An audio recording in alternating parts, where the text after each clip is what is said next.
All right, guys, we have to talk about this. I don't want to talk about this. This might actually have been the worst UFC card I've ever seen in my life. Probably the worst one that actually has ever came across the desk in, 300 and a million fucking fight nights. It's crazy. It's absolutely crazy. Coming into this weekend, everybody was kind of like, oh man, this fight card was going to absolutely suck. We'll get into it. It did absolutely suck. But it couldn't have sucked even more than it was supposed to. And it somehow still sucked more than it was supposed to, which is actually kind of hilarious. Because I was coming into this and I'm like, being a UFC core fan or whatever you want to call me, I was like, I gotta watch these events and I gotta make the videos in the events because I told myself I'd make a video on every event. But my God, I did not want to stay up and watch this, and I stayed up to watch this. Not because the main event was sick, not because the co-main was even something I was looking forward to, although it was probably one of the only notable fights on the card. Just cause. And there wasn't even a main event, which is awful. I've never seen anything like this before. It's kind of crazy. Macy Barber kind of just, picked herself up and dumped herself in the trash bin. I know it's probably not her fault. Nothing she could have done about the scenario, at that time and place. And she probably wasn't actually capable of fighting if she was having a seizure in the back, which is apparently what happened. But still, this card, took a huge hit for the UFC, hosting them. They would have been a million times better if they just didn't have this event, if everything went perfectly. And then we have this fire shitstorm of whatever the hell you want to call it that went down. So we're gonna go through that early prelims, all the fights leading into the main event, and then obviously the main event that was not Macy Barber versus Erin Blanchfield. First of all, who the fuck cares? Literally could care less about Erin Blanchfield as a fighter. She's probably on the bottom tier. And then Macy Barber's don't really care that much, but she's coming out these mummy vibes, so we'd watch anyways. But dude, Erin Blanchfield, no, I do not want to watch the fight ever in my life. But that gets us back to the first fight of the night, which is another WMMA fight, which I also really did not want to watch, but I sat through and watched. And it was not entertaining. It was kind of entertaining because, this is going to sound bad, but because of how bad they were. That's kind of why it was entertaining. Rand DeSantos, her actual, MMA, well, striking skills, because it's pretty much all this was literally just two chicks in a bar fight, pretty much. There was very, very little technique coming out of both of these chicks. Rand DeSantos literally just had her mouth open like this, and was just letting herself get punched in the face nonstop for 3 rounds. She landed 160 total significant strikes or total strikes, which is insane. I think that's significant strikes, which is absolutely insane. Oh, so this got fight of the night, which I think is not maybe it was the most just kind of brawl, but I think to get a fight of the night, there has to be technique involved. Addis Ardeline looked very, not very good in this fight, technique wise, skill-wise, striking-wise.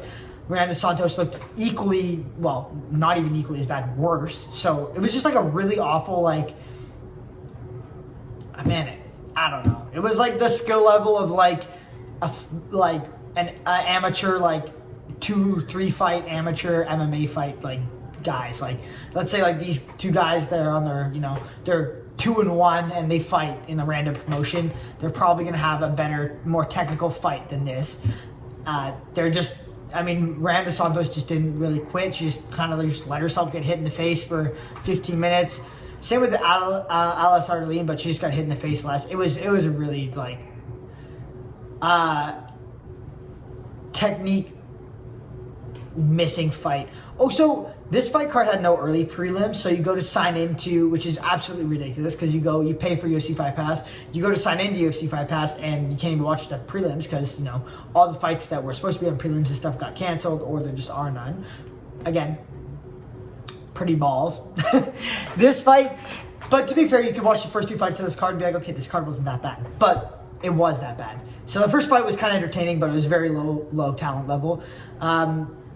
Balaji Oki versus Mikel Aswell was a good fight. It was a very interesting fight. It was a good boxing fight. It was pretty much all stand up the whole fight, mainly boxing. There wasn't a whole lot of kicks thrown. Michelle or Michael, why am I calling him Michelle? I'm actually just dumb. Michael Aswell, bro. Michael Aswell was I wouldn't say I think he was a little less technical than Balaji was, but he was more than okay to, like, you know, stand in the boxing and, you know, mix things up. And I think if they were the same weight, like the exact same weight, same power, I think Mikel Oswell probably would have just overwhelmed Balaji a bit. But he was fighting on, like, you know, very short notice, I believe a week notice, fighting up a weight class against a very, very strong, athletic dude, Balaji Oki, who has good striking. It didn't do, like, wonders for Balaji Oki because, like, he looked good in the fight, but he didn't get Mikel Oswell out there, and Mikel Oswell was landing a lot of good shots, and he kept pressuring the whole fight. Obviously, it was definitely a win for Balaji Oki, but it was a pretty good back-and-forth fight, and I hope Mikel Oswell gets another chance in the UFC after this fight because he's an entertaining fighter. He's got lots of heart. I think he's kind of got this, like, Nick Diaz vibe where he's just kind of like, you know, he's going to cardio mog people or just, like, you know, get hit. Like, he's kind of got Darren the Damage Alkin vibes as well, where he just gets, you know, hit a ton, but he's still just pressuring forward and managing to win these fights somehow. And he was, you know, he wasn't close to winning this fight, but he made it a way more competitive fight than people thought it was going to be. So that was interesting. I have no idea what this is scrolling up to the top. I absolutely hate the UFC page. It's not great. Kurt Holloway versus Jordan Levitt. Dude, Jordan Levitt literally looks like a hog rider from Clash of Clans, if you guys know what I'm saying. Like, I don't know how this goofy motherfucker is just clapping people in this day and age. Like, twerking on people, doing the splits, looking like hog rider, like the they-them version of hog rider. Man, I don't know. But he had a good fight. He had a great fight. He's been in the octagon for, like, what, 2 years now? And he came out and just dominated Kurt Holloway, who's a tough guy. He's been known to be pretty good on the ground. He just took him down, like, immediately and subbed him. So, great win from Jordan Levitt. I mean, who did he lose to? He lost to Patty and... Oops. Popping up my email there. He lost to Patty, and recently, like, he's been doing pretty good. Why does it keep going to the top? Oh my god. I should move it on this thing. And then we got the flyweight fight. The only flyweight fight, I believe, on this card for the men was Rafael Filho versus Alan Nascimento. Alan won the fight. It was pretty back and forth. Like, I mean, they kind of both look like the same lanky Mexican guy. Kind of back and forth, pretty much all grappling. Some good grappling, you know, transitions and stuff like that. I think just when it was on the feet, Alan Nascimento was landing a bit better shots, a little bit cleaner shots, and at first he was doing a little bit worse in the grappling in the first round, but then he turned around the second and third round, and he was actually the guy who was dominating the grappling, which I think coming into this fight nobody kind of expected. But it was a good back and forth fight. It wasn't very, like, entertaining or, like, interesting. It was kind of like, you know, if you're into watching grappling, you're into watching grappling. It wasn't a bad fight. It wasn't a great fight. It was kind of just there. So yeah, I mean, first 3 fights of the night with those guys was pretty good. It was pretty good. I mean, first 4 fights of the night. I mean, the girls' fight, you know, kind of, you know, just wild. Michelle Oswell versus Balaji Oki was entertaining. Jordan Levitt subbed him immediately, so it made it, you know, interesting. And this is where things kind of started to fall off. I mean, the flyweight fight was okay, but it wasn't great. Zachary Reese kind of just won a snooze fest. Was not crazy, but good for him to get a win. I thought he probably would have got Dusko Todorovic out of there, but he did not. And he was in trouble himself a little bit in that fight for sure. This fight sucked. Caitlin Vieira versus Meishy Chasson. This was like the same as the other women's fight, where the technique was just appalling, like on both ends. The like skill level win this fight, especially in the lower WMA fights, like some of them is just really, really bad, and the critical thinking in here and stuff was really bad. Meishy Chasson lost because she shot takedowns when she's not a very good grappler. She's way better striking, and she's not a good grappler. She just made awful choices here. Like, she could have just pieced Caitlin Vieira up, because Caitlin Vieira looked awful in this fight as well. And she didn't, and she shot takedowns and just ended up on bottom and just sat there the whole fight, and then like raised her hands at them like, yeah, I think I might have won. It was pretty bad. Jacoby versus Bruno Lopez. Jacoby had a sick win. He got a nice knockout, or TKO. Not a very clean, not a very technical, not a very like wow, this guy's got talent knockout, but like, holy shit, like, if he gets you hurt, he's just going to swing for the fences, bro.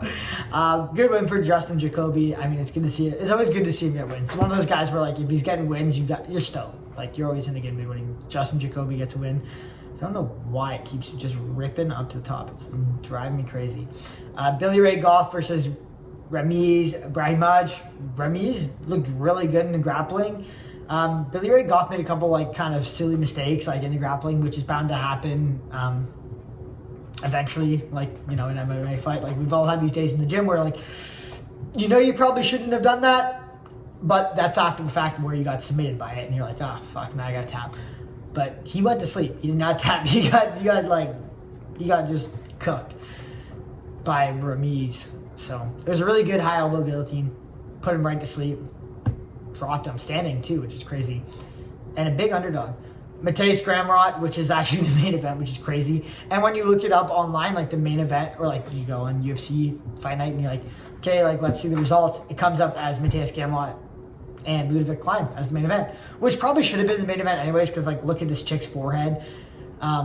It should not be the main event. Macy Barber versus Aaron Blanchfield. Like, I know that they're in the rankings and they're high up with WMMA fighters, but it's just like the actual like desire to watch that fight for everybody, including like the hardcore MMA fans, is zero. Like, we don't care about this. Like, the casuals don't care. The casuals don't even know who either of these chicks are. Maybe like the little pervs know who Macy Barber is. No one knows about Aaron Blanchfield, and it's just not an entertaining fight to begin with. Yet it still gets made.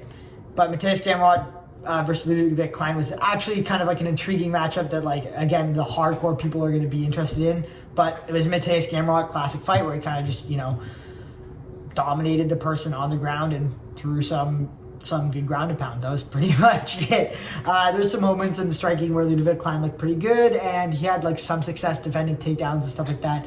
But Mateusz Gamrot is better than Ludovic Klein, and he's a really good grappler. He's probably one of the best, like not the best in the division, but one of the top 3 grapplers in that division. And against somebody like Ludovic Klein, he's going to do exactly what he wants to. He's going to do his game plan, which is take you down, ground pound, you control the fight, and win a decision. And he did that, and it was very dominant. So good win for Mateusz Gamrot. Who knows what's next for him? I mean, we can move him up, but I can't believe this fight didn't get made. Like, they literally, like, we were sitting there, her walkout song came on and everything like that, and they're just like, oh yeah, she's not coming, which is wild. I mean, I hope Macy Barber's okay.